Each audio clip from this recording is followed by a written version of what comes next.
Okay, well let's get started. My name is Mary Abbott, and I'm with the Friends of the Sierra Nevada Field Campus, and so I'm kind of your host today. And we started doing these Zooms last summer to bridge the time through the pandemic until we can have an in-person campus. So, some of you might be wondering, what is the Sierra Nevada Field Campus? You probably heard stuff about it, but haven't been there. Maybe you wish you could go there. It's a program of San Francisco State University. It's been in existence for over 50 years, and it's a summer program right now that offers classes and workshops. We have 4 credit classes that F-O-R, credit classes in the sciences. And then we have workshops in nature, art, and all kinds of things like sound recording and fly fishing. And the most of them are 1 week long workshops or classes, and people stay on campus in the tents that are provided there that are up on platforms. And then for people who aren't really so much into the camping thing but want to take the classes, there's lots of off-campus accommodations. And I personally don't stay on campus anymore because it's just gotten a little difficult, but I don't feel like there's any difference really. I'm just going somewhere else to sleep. I'm still sharing meals with everybody, still all the camaraderie of being in the classes, and it's really neat because when you're there for the class that you've signed up for, there will be other classes going on too. So I might be there for a plant class, but Paul Oppler is giving a lecture on butterflies that night, and I can sit in on that. So every time I've gone, I've gotten to really attend like 3 classes in the week, get bits of things. So about 4 years ago, some of us, a small group of us, came together because we were getting worried that the field campus was getting a little run down and the enrollment was starting to drop off. And so we came together to form a nonprofit to support the field campus. And we really felt like if we upgraded the campus and the facilities and everything, it's going to attract more people, and in fact it has. So we've been able to raise a lot of money and shepherd it through to the university to make these renovations on campus, and it's really making a big difference. um, I'm going to be putting in the chat a bunch of links, like a link to the field campus itself, which is offering 5 virtual workshops this summer. So if you're interested in any of those, you can sign up. 2 of them are bird classes, and 2 are art classes, and 1 is a poetry class. And I'll give you the links to those in the chat throughout the time. And I'm just ask everyone, if you can, to support the field campus by pitching in, and I'll put the link in there if you want to make a contribution if you haven't already. It really helps. It's made a huge difference. We have a Zoom, we have more Zooms coming up. In June, we're going to have a botany of the Northern Sierra Nevada with Tanya Baxter. We're still working on the date for that because she's going to go up and take fresh pictures and video and stuff. So that'll be late June, and then late July will be a fungi presentation with Brian Perry.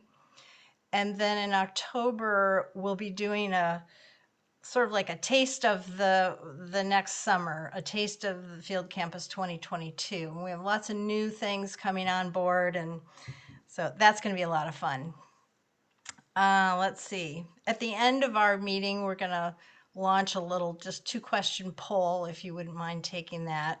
It's not active yet, but let's see. And if you have any questions, put them in the chat. We'll get Andie and Sarah, our presenters today, to answer your questions later on. So if I haven't forgotten anything, Sarah and Andie, I think I shall introduce you. And you can come on to your video whenever you want. So I'm just going to read their bios to you.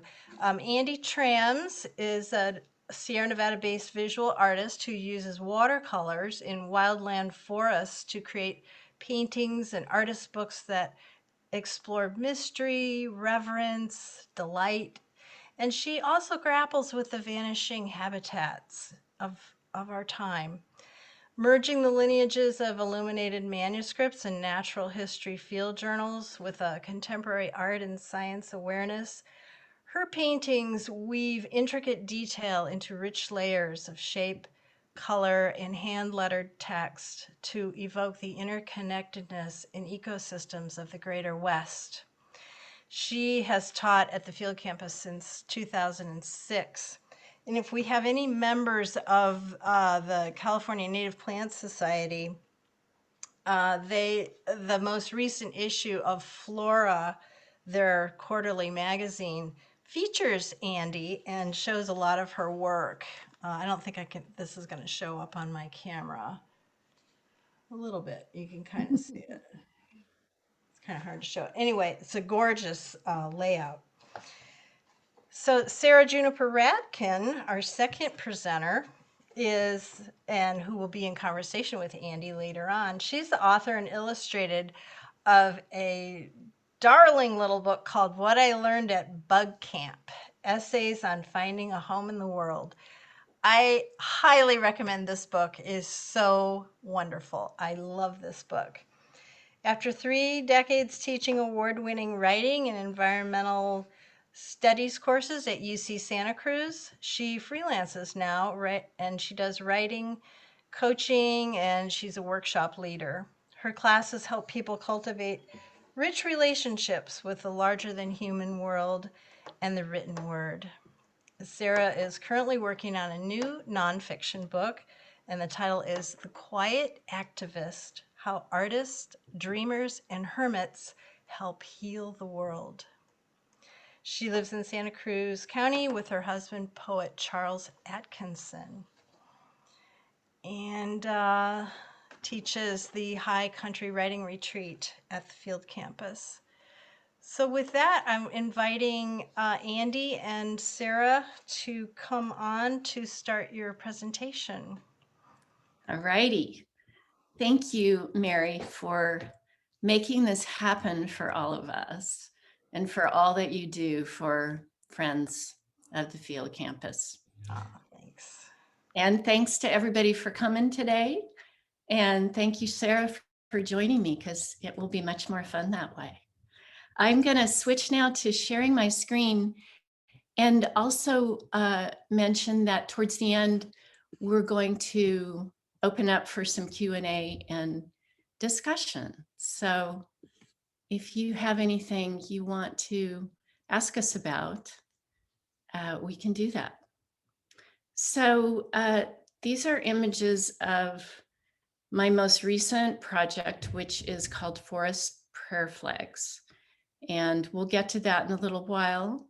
This is what I used to do in a galaxy far, far away. You might have seen these posters, the lupin and the poppy, on the dining hall walls at Field Campus. They're images from the 80s. And I did a lot of natural history field journaling and natural history, botanical illustration, graphic design for many years. And this is the kind of field journal I used to keep. I considered it source material for doing more finished work indoors in the studio. But over time, I started to look instead at my field journals as potential art objects. And I learned about the world of artist books, and these are examples of how I've sort of combined the idea of an artist book and a field journal with painting and drawing and taking notes while I'm in the field. Here's some more recent paintings, just paintings not part of books. And this is last year almost exactly a year ago. So this was the start of the pandemic, and it was a glorious year for poppies. And this is a brief video. I think it's just about a minute long. And this is what it was like last year, and even better this year. This is the South Fork of the American River that you can see down there. We live just upstream, up the hill from there in tiny town of Coloma. There's the art supplies.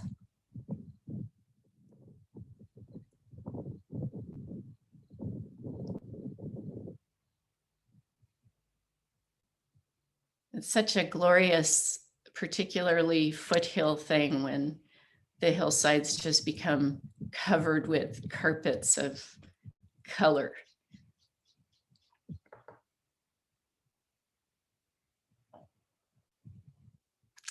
And these are a couple of paintings where you might be able to see some writing woven in. I think that painting on the left, I started sitting outside the dining hall at field camp, drawing with twigs and sticks dipped in ink after dinner. So the charm for me about creating artist books is, first of all, they're so portable. I can carry paper around, fold it up, large sheets, small sheets. It allows me to combine painting and written observations. It allows a sense of sequence, not unlike walking through a forest. I feel that when you enter a book, it's like you enter a forest. You can't really see till you start moving through the pages or moving through the trees. And I love the accordion book format. It sort of echoes shadows and dimension of trees. I also love the folded screens of Shinto shrines and the sense of the sacred in medieval manuscripts. That plays into some of what I'm up to. And so it's just become the best possible way for me to work. These are Northwestern forests, red cedar, Western red cedar up on Vancouver Island. And this book is about 30 inches, 34 inches wide and about 11 inches high. And that's about as big as I will take for more than one afternoon into the field. So last year was a real, this whole last year for most of us, a real difficult and strange time. I don't know if anybody has enough perspective yet to know what we've actually been through. I've been really fortunate to be able to continue to work, to be healthy, and to not suffer, but there's suffering all around me that I cannot really ignore. And I started to feel that I needed to allow the grief and the sadness of our times come into my artwork more than I had been allowing it to before. I found that sometimes I'd be painting in these beautiful places and filled with delight and joy, and suddenly cry, thinking about where we are environmentally on our planet and socially, politically. So this project is my way of dealing with that. I'm working with some scientists in collaboration. They are helping me by answering questions that I have about their research in forests. And so each of these images is an individual forest prayer flight. They're about 40 inches long and about 13 inches wide. They're Japanese kozo paper, which is made from mulberry plants. And I'm using wildfire charcoal and sumi ink and a little bit of mica and tree sap to give some real wonderful sparkle. So how it happened, I thought I'd just take us on a quick walk through last year. I decided I was going to do this project. My husband and I decided to go to the Southern Sierra and spend the better part of the pandemic summer and fall on the east side and west side of the Sierra. We had one car on each side, here's just the pile of art supplies and projects getting ready to go, and then see what actually fits in the pack. That's what actually goes. And on the left is us backpacking. We usually sleep on the ground without a tent unless we have no choice. And then on the right, car camping, you get to be a little more luxurious. And this is a backcountry giant sequoia grove where we were last summer and have been many times.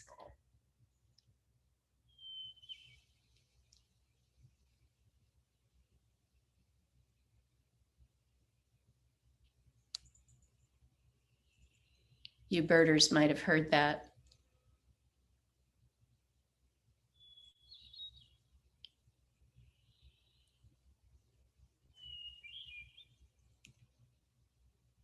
Hoping you can hear it. One of those just delightful sounds in the forest.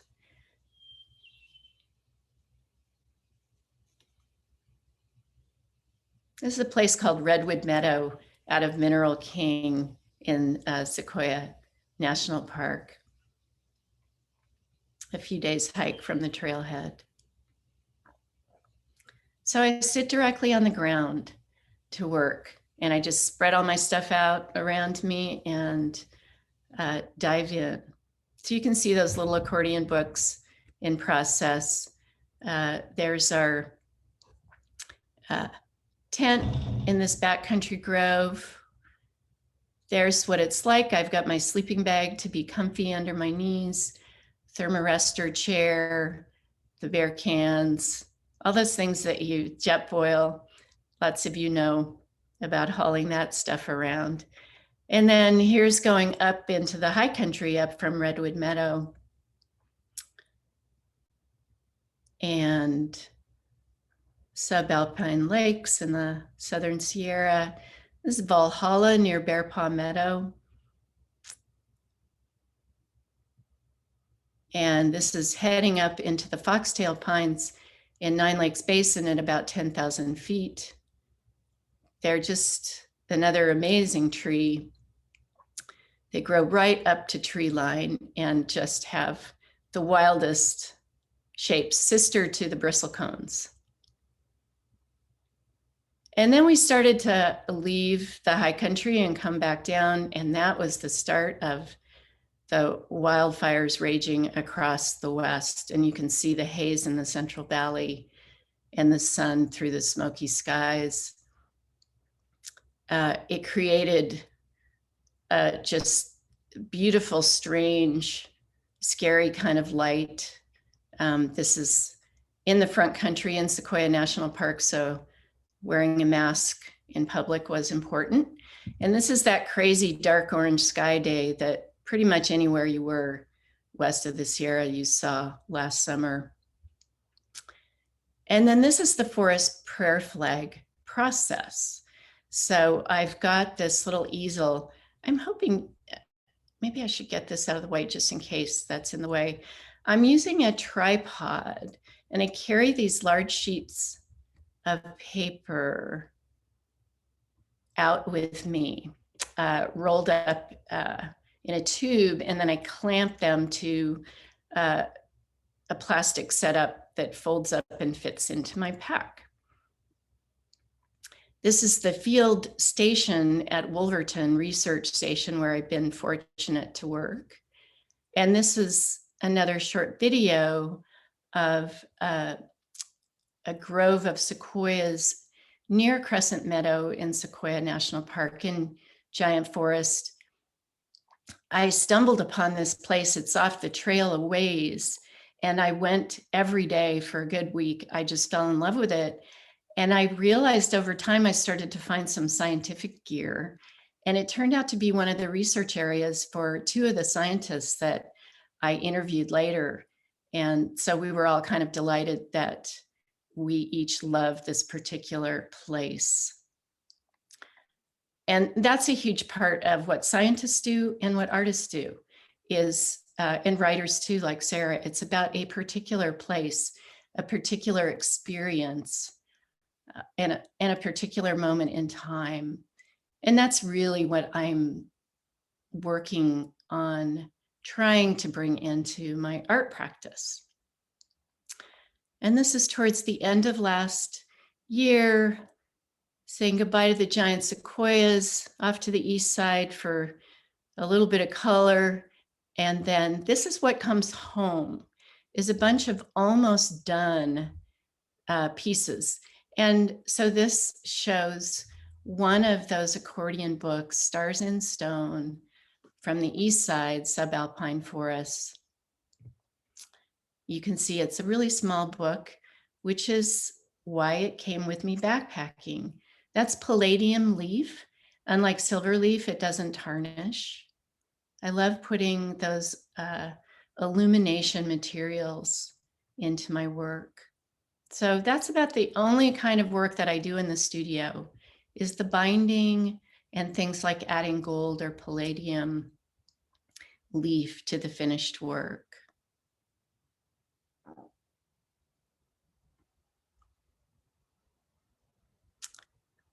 And then it's housed in a little case. I use this wonderful handmade paper called cave paper, and it just all fits into its little quiet home until somebody's ready to open it. And this is coming back. This is my Zoom teaching setup in my studio right here where I'm sitting right now. And, you know, we all had to figure out how to do that, or a lot of us have. But it's not as fun as field camp for teaching. So this is years past, sitting outside at tables right outside the dining hall in the upper right, and painting in nearby meadows under the trees. This is the back deck of the dining hall, which is a wonderful place to paint. And we're doing these giant color studies, really fun. And everybody who gets to do this, it makes them happy. It's just a guarantee for connecting us to place, to delight, to joy. And it also gives us a way to process the darker aspects of what's going on in life. So this is a list of some of the places that have been supportive of my work and my teaching over the years, including especially San Francisco State University, Sierra Nevada Field Campus. So with that, I'll see if I can escape from screen share and come back. And that is what I wanted to share with you guys there. So thanks. Thank you. Thank you so much, Andie. Mary, did you want to say anything before we move on to me? Oh, I think you are far more interesting than me. So carry on. Thank you. So Thank take you it so away, much. Sarah. Thank you, Andie. Thanks, Mary, for making this happen. And thanks so much to Andie for inviting me to take part. This is such a joy for me. Andie and I have known each other for something like 30 years. And Andie and her work have been such a deep and ongoing inspiration to me. And we'll talk a little more about that later. But I just want to say that this is really a great delight. And thank you, all of you, for being here. It looks like we have around 30 people here. And the last time I looked at the, what do you call it, gallery view, it looked like about a third of you were old friends from my high country riding retreat. So it was such a joy to see so many familiar faces, and also a delight to see new people. So welcome. And what I'd like to do is I want to share a few books with you, and then I'm going to talk a bit about the class that I teach at the field campus. So I'm going to start sharing my screen and hope the technology works. Okay. So far, so good. So this is the book that Mary mentioned earlier when she introduced me. Mary, can you just give me a thumbs up if you see my shared screen and it looks okay? Great. So I published this book in 2011, so it's been a while. And as Mary mentioned, I'm currently working on a book that I'm very eager to get into the world. So hoping that happens soon. But meanwhile, I just wanted to share the cover of this book with you because I took that cover photograph at the San Francisco State University, Sierra Nevada Field Campus, from inside my tent one year when this longhorn beetle was hanging out on the outside of the tent and I was on the inside, and I thought it looked pretty dramatic. So there you have it, a cerambycid beetle, for those of you who are interested in the scientific names. So that's my essay collection. And I just want to show you a few other of the books in which my work appears in case you're interested, that are relevant to the teaching that Andie and I do at the field campus. This is a collection put together by a friend of ours, Christian McEwen, and a colleague of hers, a bunch of different writings about nature writing and teaching nature writing. This is a wonderful collection of essays about natural history. What is natural history practice and education? What's it for? Why do we care about it? With a whole bunch of wonderful and interesting contributors, and I'm honored to be one of them, edited by a wonderful guy, Tom Fleischner, who has headed up an organization called the Natural History Institute for many years, and they have some connections with the field campus. And another anthology also edited by Tom. And on this cover, you can see some of the luminous and luminary people with whom I keep company in the book. I have an essay in here, Nature, Love, Medicine, Essays on Wildness and Wellness. And this is a subject that Andie and I often talk about and that her work obviously engages with, as does mine. Why it is so essential for us to have places like the field campus where we can be in deeper connection with the larger than human world, with each other, with our own creative spirits. And here's another book that many of you I know already have or know about, and I share it with you in part because I have a small contribution in this book and because the two authors of the book, Emily Ligren and Jack Laws, are both connected with the field campus. They have both worked and taught there. And I will share with you, this is the journal page of mine that appears in that book. And I'm sharing it in part because this journal page was created at a retreat led by Andie and her husband, Dennis, in Hawaii. One of the many lovely classes that I've had an opportunity to take with Andie, and I always not only learn a great deal, but I also feel transformed by the time I get to spend in her classes. I can't recommend Andie's classes highly enough. I urge you all, if you were drawn to what she was sharing with us, to check out Andie's teaching. And in connection with that book, co-authored by Emily and Jack, I can't resist making a plug for this brand new book that just came out literally a week or so ago, Emily Ligren's first book of poetry. Mary mentioned at the outset that there would be some virtual field campus classes coming up, one of which is a poetry class, and I believe that's being taught by Emily. Emily is a spectacular naturalist and educator. She's also a fabulous musician, and she's a wonderful poet. And this book it won a prize. That's how it got published. It garnered high praise from such luminary poets as Naomi Shihab Nye and Kim Stafford and others. And I have read this book from cover to cover more than once, and it's beautiful. So you can find your way to it at Emily Ligren's website, and you can find your way to that, I'm sure, with a quick Google. All right, so thank you for your patience while I share these books with you. And now I'd like to talk a bit about my high country writing retreat. And this is a shot of one of our high country writing groups going at it. I can't remember which year this is from, but I think it captures some of the feeling of what we do in the High Country Writing Retreat. So now I'm going to try to unshare my screen. There we go. And so on my screen now, I see Andie in the speaker view. I'm wondering if that's what, no. So why do I see Andie? You guys all see me? So that's totally bizarre. All right.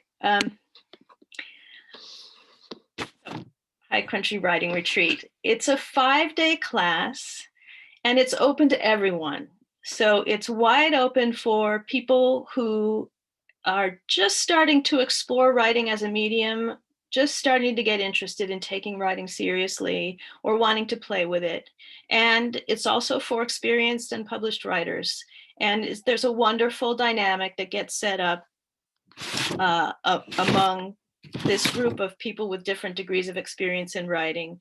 It's also open to new people who've never been to the writing retreat before, as well as returning students, participants, and we always have a wonderful mix. There are some people, including a few of you who are here today, who have come back year after year, and that's just delightful. And we always have some new people, which is stimulating and a pleasure.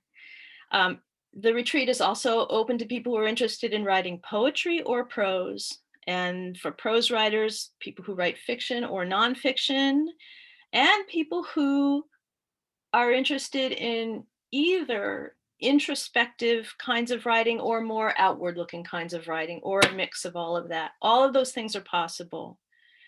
We meet on campus usually a couple of times a day for a couple of hours. On each of those occasions. And during our gatherings at the field campus, we write together. The topics of the writing are pretty wide open. I offer prompts and invitations and guidance to give you enough sort of a container so that you have some direction to write within. But also within those guidelines, there are plenty of directions you can go. And it's always so interesting to see the different directions that different people will take the prompts that I offer. So there's no restriction on the kinds of topics people can write about, and we end up going all over the place.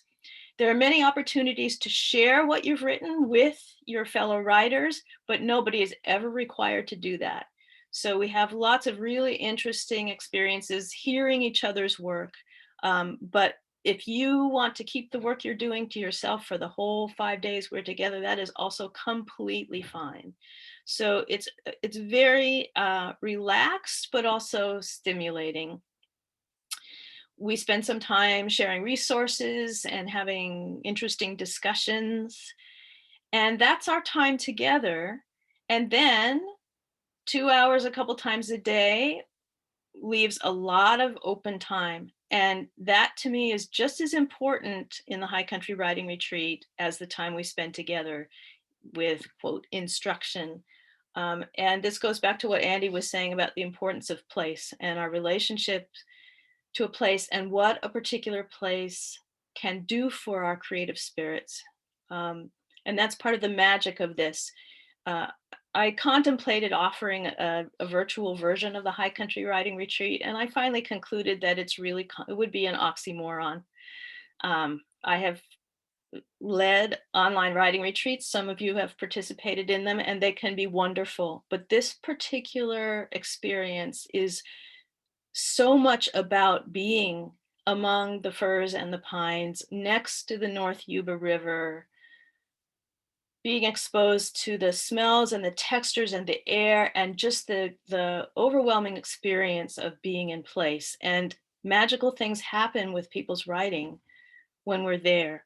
I have always thought of it in terms of a metaphor that comes back to me every time we gather together in the mountains, which is the image of a bottle of champagne or some other highly carbonated magical beverage that, you know, when we're in our day-to-day lives, whether we normally live at sea level or at 5,000 feet above sea level, there is a kind of atmospheric pressure that pushes down on us because of the duty and obligation and necessities of daily life, where there are a lot of parts of ourselves of insight and creative spirit and energy that get kind of compacted and pressurized.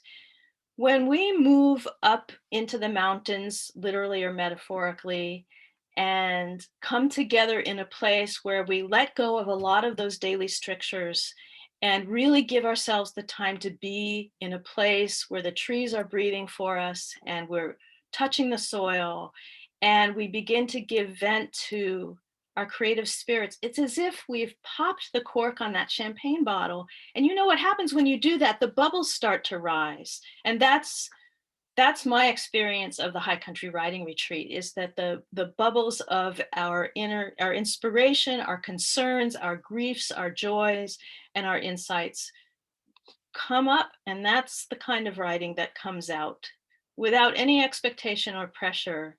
People find their way to ideas and realizations that have been there all along, but it's the field campus that gives us the opportunity to really make contact with them.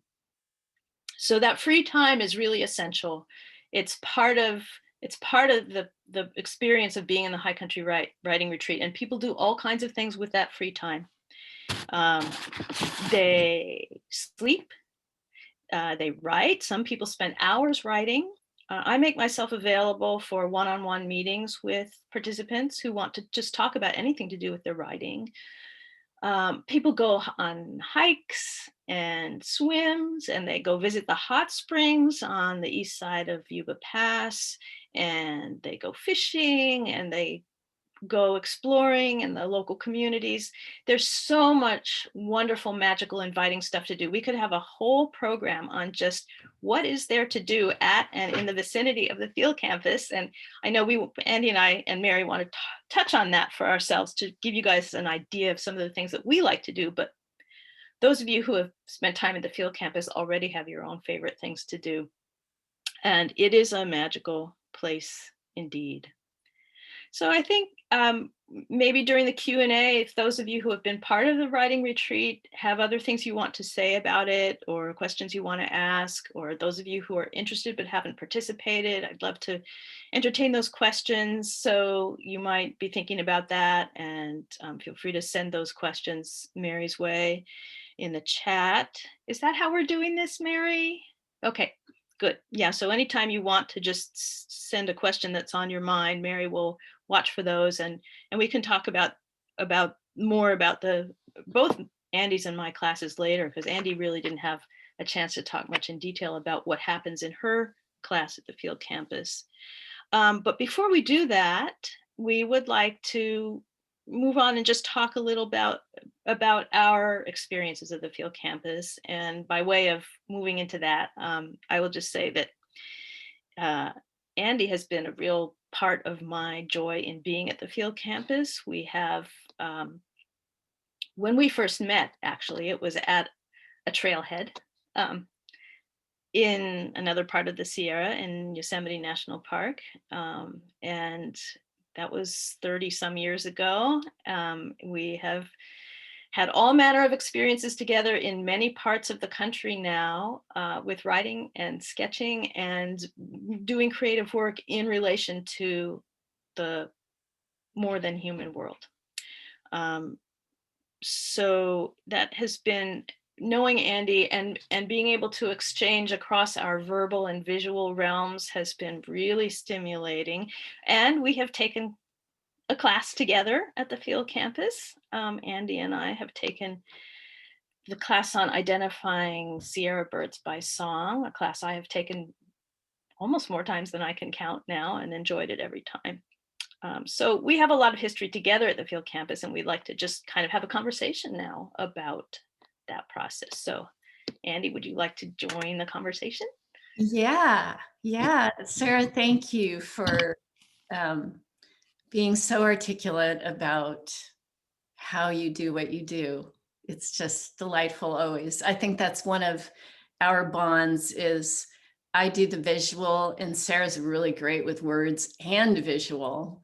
And it's a really lovely interchange.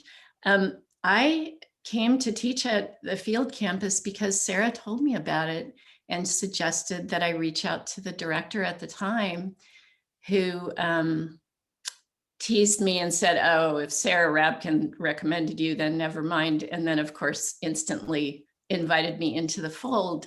And so I'm so grateful forever to Sarah for inviting me into that family.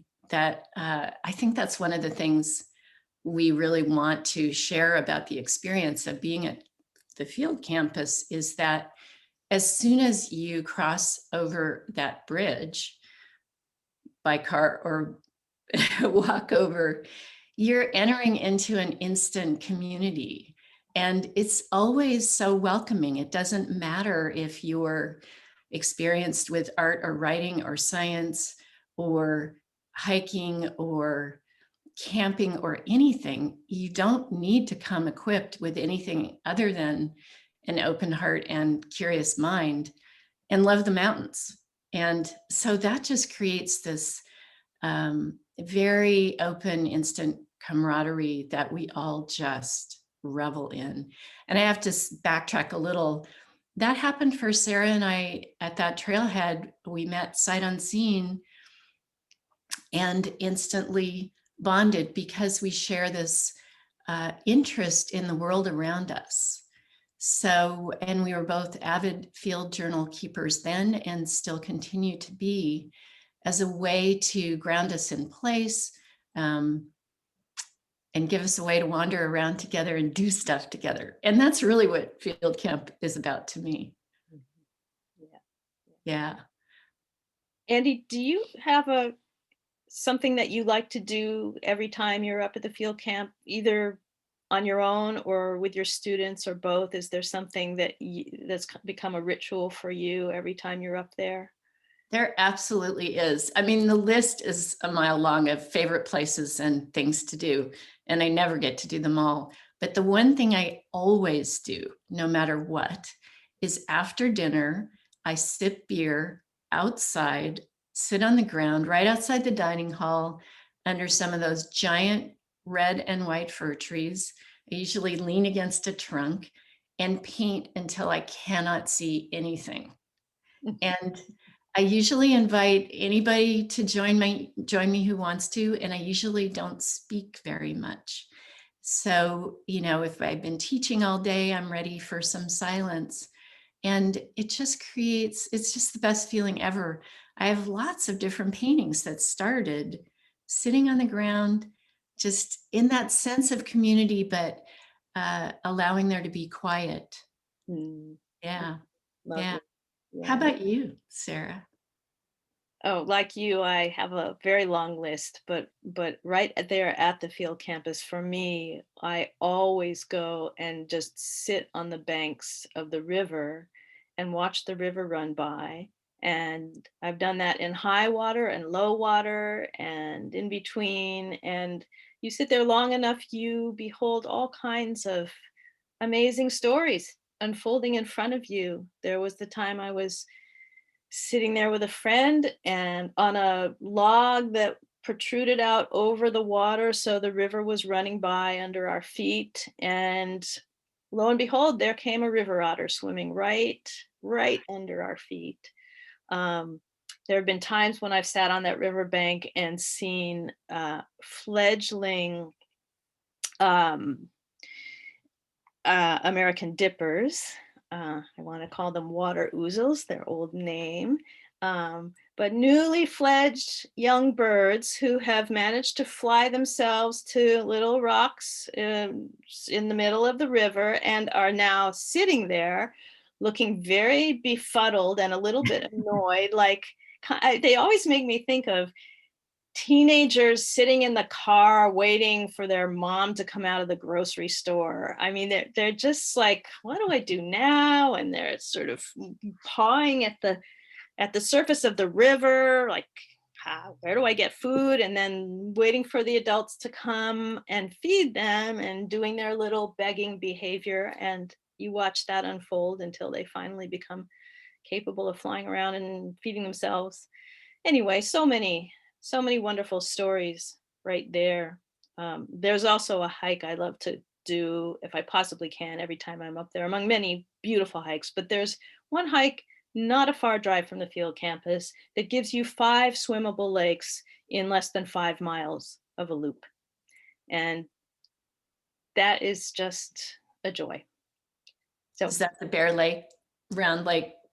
Silver Loop? Lake, Little Bear, Cub, Big Yeah. Bear, Long Lake. Yeah. So those of you who know the area know that there are myriad hikes to take within a short drive of the field campus. And those of you who have not spent time up there yet, you really have a treat in store. I just saw a chap come up saying, I prefer the fishable lakes. That's Bonnie. Yeah. There for those who'd rather fish, for those who'd rather swim, for those who'd rather go over the pass and hang out in the hot springs. So many different options. And I know I'm taking airtime. I'll say one other thing, because I know this is a precious experience for many of you as well. And that is after dinner in the summertime, to gather up with a few people from the dining hall and carpool over the pass down into the Sierra Valley, watch the sun go down and look at birds. And of course, who you see in the Sierra Valley over the course of the summer changes a great deal as nesting and breeding season passes. But at various times, there are so many different wonderful birds to watch in this gorgeous 360-degree wide open valley. And that's a ritual that a lot of people love to partake in. It's a very friendly communal thing too, to share that experience. Very, very, very. There's something else about being at field camp, and I think Mary mentioned it a while back at the beginning, and that's the overlap with the other classes that are going on. So I've been there when the fungi people are happening. I've also been there when the butterfly people are there. And invariably, when you're having meals, you sit down with anybody. That's the fun of it. And you get to hear what they're studying and learning. And often I love to just ask after dinner to have other classes share what they did that day, what they found. I remember Woody, the geologist, starting to pull giant rocks out and talk about the rocks, and, being around Bill Cohn's class and having them put their things on the wall and share what they, class. yeah. And hearing, the wild and edible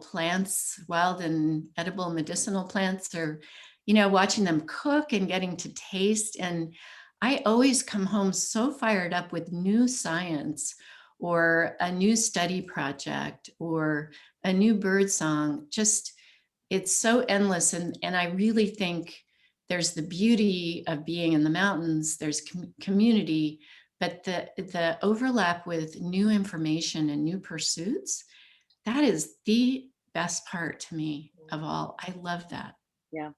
Yeah, I've had also such great pleasure tagging around with Paul and Aphie on the butterfly class, or stumbling into the bathrooms late at night, and there's a bunch of spider geeks all gathered around some spider that they found in one of the bathroom stalls.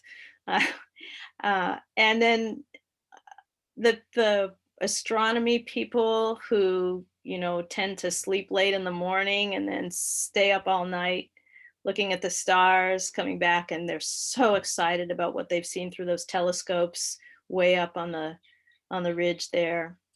So yes, and I have taken classes at the field campus, and I have a list of classes I still hope to take. One in particular that is so alluring to me and that I'm really hoping will happen in our next season is the new-ish hiking class, with a couple of people who really know the trails up there, and are wonderful naturalists and photographers, and I really look forward to that. And I'm wondering, Andie, or Mary, if there's a class that you're looking forward to taking sometime. Yeah, I wanted to ask Mary too. Or what's your favorite part of field camp and or class? Oh, thanks for asking. I think you're capturing it, and if people in our audience are thinking we're sort of cuckoo because we're so addicted and in love with the field campus, is this it's the perfect combination of community and of learning and of also being nurtured because we get fed really well. We're comfortable in our tents or sleep wherever we're sleeping off campus. It's just the perfect combination, and you're away from the world. And to do that for a whole week, it really, really nurtures your soul. Truly Yeah. does. It's Yeah. my lifelong dream to spend a summer at field camp and take every class and just stay there the entire time, because there's not one class that's listed ever that I don't feel like I want to take. Yeah. That's kind of amazing. It's like flipping through an old college catalog or something. I want to take that. I want to take that. It's Yeah. yeah. And One people of in the the great chat are mentioning the BAT class, and I mean, there's just such a wide range. But I was wondering if we could kind of shift it a little bit into some of the questions. Yeah. Sure. And Yeah, that'd be and great. also, Andy, I thought it would be nice if you gave a little outline of what your watercolors in the wild class entails, like what you do with Sure. your students. And there was one question about your favorite art supplies, if you want to work that into your Oh, response. sure. Yes. Everybody always wants to know, what did you use to do that? And I always want to know the same thing. So I have an instant way you can find that out if you go to my website and contact me either through signing up for my newsletter or just send me an email. You'll receive an instant response with a pretty lengthy list of the basic kit and the expandable kit. So yeah, and as far as what I teach, it's always a variation on the theme. It really depends on if it's early summer, midsummer, late summer, where we go and what we look at. But it's always about starting with careful observation, like color studies, sketches, uh, discussions of what we're seeing, even identification of what we're seeing. And then it always veers into inviting the wilder aspects of making art into the process. So we do things like squirt the paper and then paint into that, or dip twigs, found twigs on the ground, into ink or paint and sketch with that to bring in some fun and ease and less carefulness, and see how beauty can happen on your paper without it all being about striving and study and concerted effort, but more about an invitation to allow something to happen. So I love that. And there's usually a little bit of writing involved. We'll write and sometimes paint right over the writing.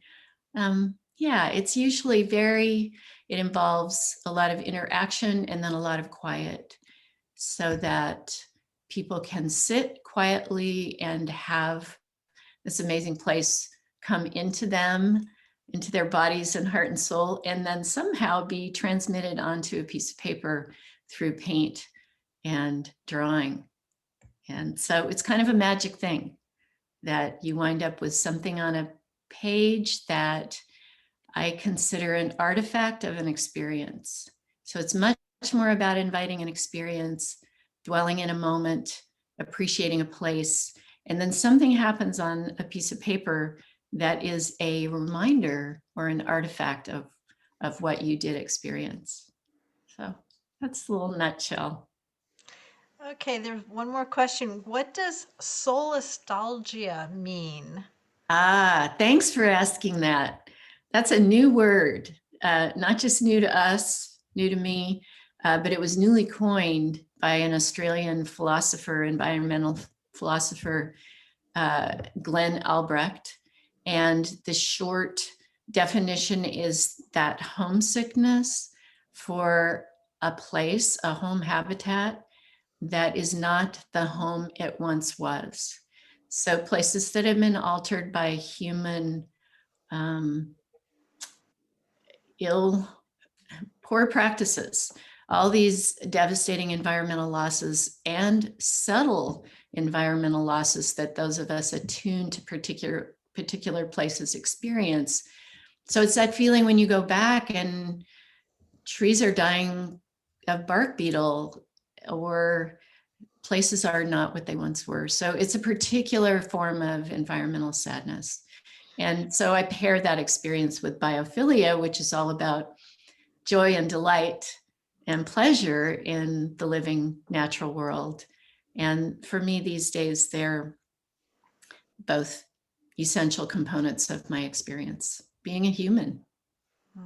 It's really beautiful to have a concept to describe, and maybe this was described before we got into the pandemic, but somehow it's comforting to have a concept that's grasping what we're experiencing. I agree.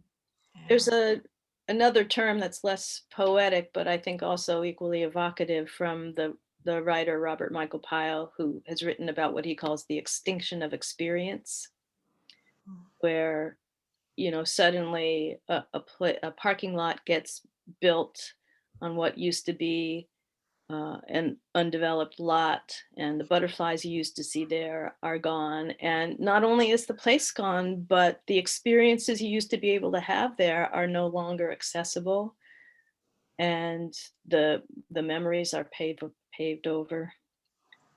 That's a really great, I like that description a lot. It's also an extinction of experience for creatures. Absolutely. Yeah, yeah. Well, thanks goodness for the artists and the writers who bring us back to healing and beauty. Yeah, I Like, think it's, like you you know, said. unlike like any loss, like any grief, you know, that's like the first rule of grief counseling, is to really look at your sadness and allow it into your being. And I have found it to be such an interesting part of my painting practice to let that come into it. What happens, of course, is that your experience of joy comes back when you do allow yourself to look at the full spectrum of your emotions. It's beautiful. Yeah.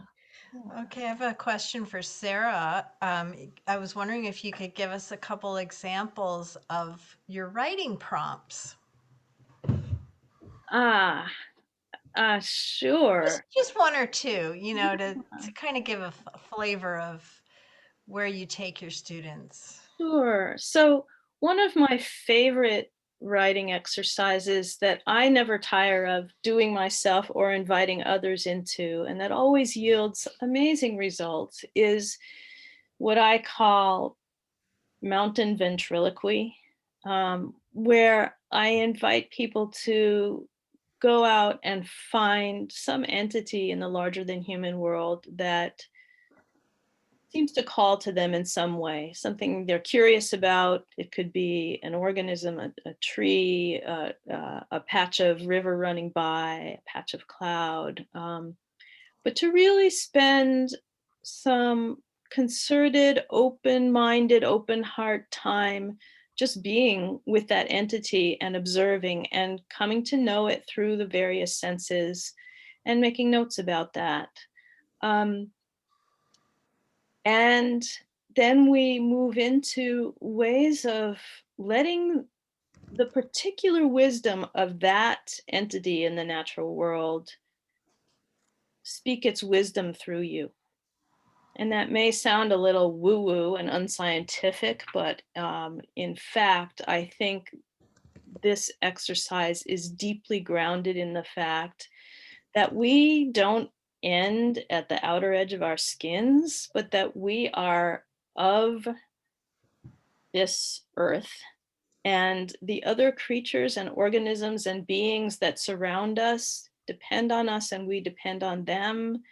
Um, and one of the deep realizations, I would say magical, but I think it's also very grounded in scientific reality, of being at the field campus and interacting with that surrounding environment, is the opportunity to realize how porous we are, and how we have a great deal of potential wisdom that can come of our opening ourselves up to the world that's larger than just human life.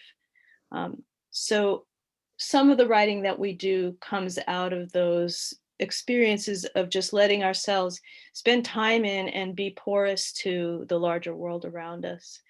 And Mary, I remember you saying, when we get to the field campus, we are away from the world. And there's a sense in which that is, of course, deeply true. We're away from a certain world of accelerated human activity, away from the exceedingly developed world and human dominated world. But I always feel in some ways as if I am returning to the real world when I Of go to the course. field campus.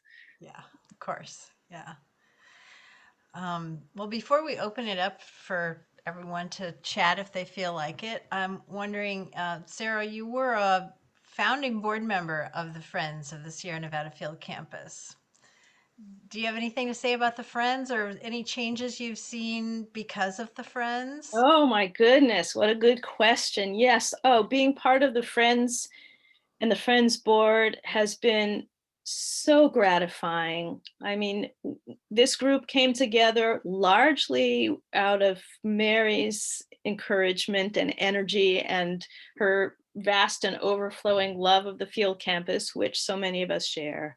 And we came together because all of us were conscious that for years, if not decades, the field campus had sort of been held together by love and duct tape. And it was, it's been there a long time, and certain parts of the physical infrastructure was starting to crumble. Also, the field campus is a program of the University of San Francisco State University, uh, but it wasn't necessarily getting the attention or tender loving care that it ought to be getting. And there are a lot of people at the university who just were not as aware as they might have been of what a treasure they had on their hands. So I have been on other boards in the past, and I was very reluctant, I confess, to join this board because I've had the experience of meeting after meeting after meeting where people are spinning their wheels and lots of good ideas, but nothing gets done. And the board of the Friends of this field campus has been a complete opposite experience. This is a group of people who get things done. Not only is there a tremendous amount of enthusiasm and love for the field campus, but there's a lot of know-how. And within a very short time, we had nonprofit 501c3 status, we had publicity going, we had mailing lists, we were starting to raise money. And it didn't take long before we'd raised $100,000 to help refurbish the field campus and keep it vital. Also, thanks in large part to Mary's countless hours of volunteer time, the whole process of reaching out to potential enrollees in the classes, publicizing the classes, getting people efficiently registered, communicating with people so they knew what's going on at the field campus. All of that started to happen much more smoothly. The fact is that there's not a lot of money for paid staffing at the field campus, and there are a lot of things that just weren't getting done because of that. And because of the volunteer efforts of board members and that have been organized by the board members, including volunteer electrical work and other maintenance work, the place is turned around. And those of you who've been here and there in recent years know we have a beautifully refurbished women's bathroom. The men's bathroom is on its way to being fully refurbished. We have better heating, the dining hall's in better shape, and bathroom improvements, water system improvements. A lot of this is kind of invisible and yet utterly essential. And if it hadn't been happening, the place would probably not be there now. So this organization really gets things done.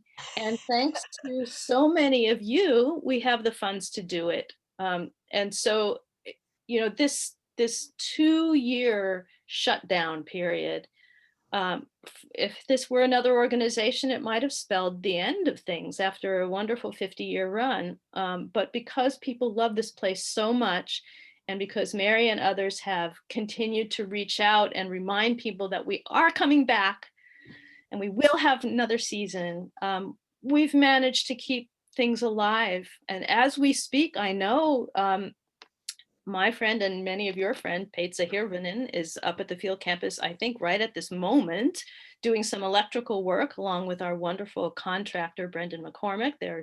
They're helping with the water system and the electrical system. And so when we can go back next summer, we will have a much improved place to go to, all thanks to the friends. So thank you, Mary. Thanks for asking. Yeah. Well, should we open up and ask people to unmute? There are a few more questions, but I feel like people could ask them themselves. So feel free to unmute. And I think Andie and Sarah, why don't you just make sure you look through the chat? There's lots of positive Yeah. comments to you. And There's a, while Could I people are say something while people unmuting, are unmuting? I just want to say that I just noted Kate Merriman's wonderful comments, pointing out that one of the signal aspects of our writing retreats is that unlike some writing workshops you may have been to or heard of, ours is not a workshop in the sense of there are no critiquing sessions. So because we have such a short and precious time together, instead of critiquing each other's work, we use time to write, and then for those who want to share any work that they've just written, we provide witness to each other. So you have an audience with whom to share your work, but we're not there to help each other craft and revise the work. People will do that sort of thing in one-on-one meetings with me, and that's terrific. And there's certainly a place for that kind of workshopping of writing. But for the High Country Writing Retreat, it's a different kind of focus where it's about generativity and witness and attentiveness. So thank you, Kate, for asking that. Yeah. great. I noticed, I think Bonnie asked about Indigenous practices and knowledge being incorporated into classes. And it's my guess that the most direct involvement of that knowledge would have been the wild and edible medicinal plants classes that address traditional uses. And those classes have been so amazing over the years. And I think they're morphing into a new form. I think that's such a great idea and an important knowledge to bring into field camp offerings.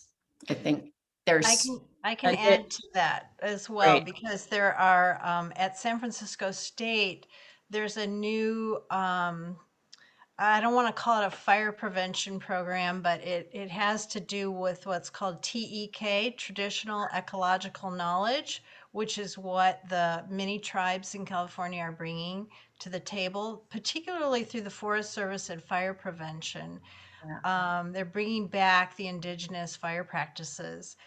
And I just had a meeting with the dean a couple days ago, and we had a nice chat about how the field campus is a perfect place to bring tribal people with the Forest Service and some of the fire prevent, all the fire districts, to put on a workshop to get that segue going. So it's in the conversation, bringing more of the traditional knowledge, native knowledge in. Yeah, and wouldn't you say, Mary, I'm guessing that anybody is always invited to submit proposals for teaching at the field Yeah, campus. absolutely. So if you're interested in doing that and have knowledge you think would fit in, or even if you're not sure if it would fit in, amen to putting that forward and pursuing that, because Yeah. I think there's always room to carve out a new niche. Yeah. Yeah. Can I just speak a little bit about that? Yes. Yeah, so I'm actually a high school biology teacher. So we have been talking a lot about social justice and bringing that into the classroom. And so that is an area that I'm trying to consider more in my teaching. And also I've been reading Robin Wall Kimmerer Braiding Sweetgrass, which I totally recommend for everybody because it touches on so many different things about Indigenous teaching. And I think that, I mean, I appreciate your responses, and I think that your work is absolutely wonderful. I just want to say that I wouldn't want Indigenous teaching to be compartmentalized into, well, here's our Indigenous teaching class, and so we're all set with that. I would like to see it threaded through everything, because basically we're immigrants on the land that they were here first, and there's a kind of an erasing of that in, you know, like when we go to a place and we talk about, well, here we are in this place and it's wild and it's wonderful and everything. I just think that we also need to think about the people that were here. Amen. Thank you so much for bringing that up. And There's it's so much to teach us about the land and how to live on it, yes. and how not to, you know, how to be more sustainable on it, because we're living, you know, with the land instead of just using it. And yeah, I'll put the name of the book in the chat Right. for everybody. It's a really interesting balance to the topic of how to share that kind of knowledge and who is equipped to share it best. And I've been collaborating a little bit with some local tribe here where we live. And we've had conversations about this topic of, for her, from her perspective, it's really important that it be her people who share the specific local knowledge. And so it's always important to be in direct communication with those people. And I'm guessing there must be some people locally. I think Nancy and Bill had contact with local Indigenous people in Sierra Valley area. But I love that idea. And I think we all need to dive in more deeply. You know, Thank I'm you. personally excited about the idea because most of my working career was with California Indian tribes. So I have lots of connections, and it would be sort of a dream come true to meld these two Yeah. things. Yeah. Yeah. On another topic, since we have two illustrious folks with us today connected with the local paper, the Mountain Messenger, we have Carl Butts, the publisher, and Steve Kulicki, who has a wonderful column in the paper every other week and also does some other writing for the paper. I just want to say that if there are those of you who are feeling nostalgic for Sierra County and the surrounding area, and would just like to get a weekly hit of what's going on up there and stay connected, I highly recommend a subscription to the Mountain Mess. And Still a mess. Hmm? Still a mess. Still a mess. A great Always. mess. They Yeah. know that Carl actually was had a beautiful story written about his taking on of the publisher position in the New York Times Yeah. some time ago. It's a quite historically celebrated publication, and it's really interesting. I love getting mine in the mailbox every week. And Carl, could you put the appropriate website or email address in the chat for people who might be interested in subscribing? I could do that. That I would could be do lovely. that. I would like to say that my biggest regret of doing, you know, taking over the paper. Can people hear me? Yeah. Yeah. Okay. My biggest regret is my inability to be involved at the campus. I mean, it's really, I mean, I hear these things that are going on and I want to be involved. I want to take classes. Besides being the editor of the newspaper here recently, I was like a big volunteer for many years. And there's so much material up there for training, help, you know, I think we should get a grant. You guys ought to get a grant to put together a training program up there on fire protection. You know, I mean, I don't know if that's possible, but I'm sure I it think is. with nonprofit status, et cetera, and these people need stuff. They need place to spend the money. right now. There's, the millions of dollars are getting released, and probably I see it as a long-term thing anyway. So yeah, I'll put our address in here if anybody wants to get, there is a way to reach us. So Great. Thank Thanks, you, Carl. And I should also say that we also have with us Jeff Milliken, whose beautiful photographs appear in the paper frequently. And that's maybe a nice segue back to some ways you can be in touch with the Friends of the Field Campus, because Jeff's photos often appear on the Friends website or Facebook page. Mary, maybe you could say a couple words about that, about the Facebook page. Yes, Steve Kulicki, our newest board member, is pretty much taking over the announcements on the Facebook page, and it's just really fun to engage. But if people sign up for the group page, they can post their own pictures or artwork or reflections about the field campus. So you can just Google that, or go onto Facebook and search for the Friends. Yeah. And I do want to, can you hear me now too? Yep. Yeah. Since I've been mentioned, I don't want to be the silent partner. And it's lovely to be mentioned. I just have to give a little testimonial to Sarah, because I did take her high country writing retreat in 2019. And right when I was retiring from my day job. And it just shows you how the campus can change your life. Mhm. And that's not an overstatement. I used that writing retreat as a springboard to get back into my own writing. A lot of us have day jobs or do other things, and we want to get back to our art, our writing, etc. And the field campus is such a spectacular place to do that, an inspiring place. So I took Sarah's retreat with Kate and other people who are here, Cynthia. And later that year, I published a memory of my dad in the paper he read every day, the Chicago Tribune. That was a wonderful memory of him. And then I pestered Carl until he let me write for the paper. And I become a columnist for the paper. I'm the Sierra City Scribe and do other writing. And I've written a number of columns. So Mary has given me an idea or two. I did a column about the Maidu, the native Maidu in Plumas County, how they're reacquiring ancestral lands. Previewing a column that's coming up. There's a new Sierra Valley Preserve that's about 2,400 acres that's being opened. All you birders, there's going to be the Feather River Land Trust in cooperation with other groups is preserving formerly a huge area there with wetlands. I'm going to do a column about that in a couple of weeks.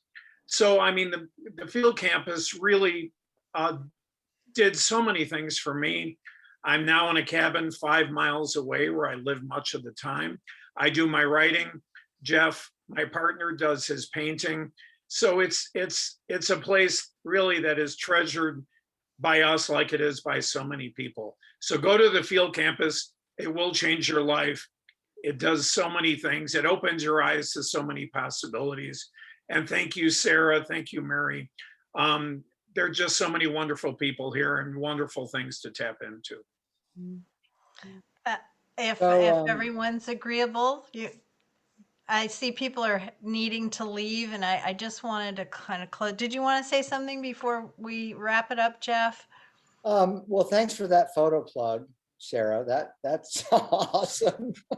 Thanks for your photos. But really, I just want real quick.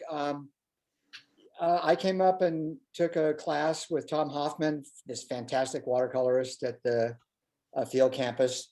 And 2 weeks later, I brought Steve up here because it was like, look at this place. And that's why we are here, now because of that class. I mean, I had never even been up around the Buttes, even though we'd spent a lot of time up around Tahoe and those areas. So just incredible. It's an incredible resource. So thanks a lot for having this little get together. Good. Well, we have more to come. here. Can we Right. add something too, Mary? Of course. Okay, we are probably the furthest away. We are Why three. don't you introduce yourself? Oh, I'm AP? sorry. This is Paul and Afi Buckner, Paul Oppler and Afi Buckner Oppler. And we've been teaching the class on the butterflies and also sometimes including the moths of the Sierra Nevadas. for about 25 years, 26 years. 25 out of the last 27, 28 years. Great. But anyway, Paul, as an old Californian, is always excited to go back to California, and he cries every time there's a snowflake appearing here on the horizon, which for me as a skier makes me rejoice. But your campus is amazing. We've had so much wonderful times there, and Sarah is right now on the page. So Sarah, thank you for letting me screen or whatever, audit your class one day.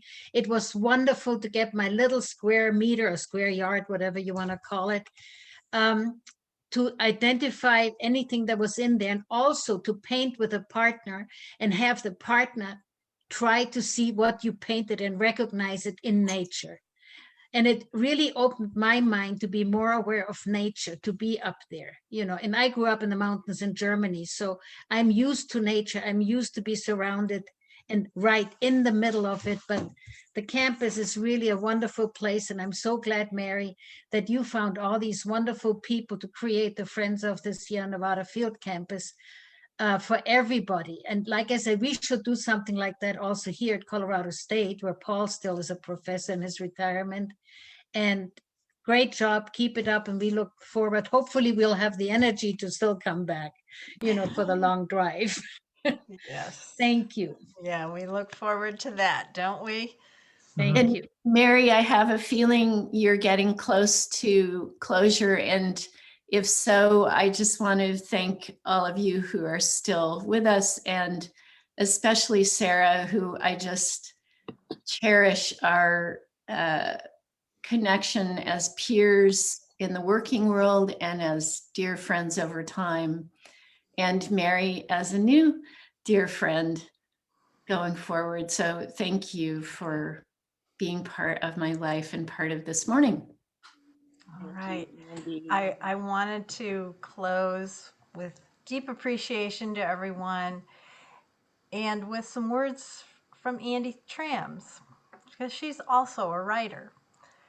And Andie says, we need wilderness sanctuaries to protect habitats and provide access to the inspiration and solace these places provide.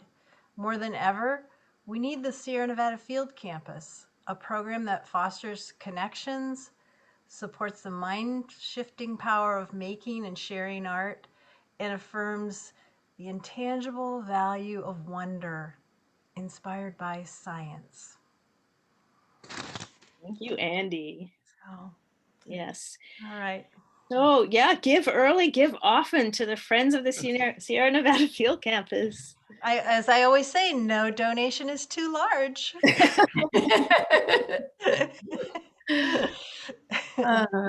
And we'll let you all know about June when we're gonna visit the Lakes Basin and the flora of the northern Sierra Nevada with Tanya Baxter. So thanks, everybody. Thank you for coming. It's so wonderful to see old friends and new ones. Yes. Yes. Thanks, Thank you, everybody. Thanks a lot. Okay, so good Bye. to see you. Virtual hugs. Au revoir. Au revoir. Bye-bye. Bye.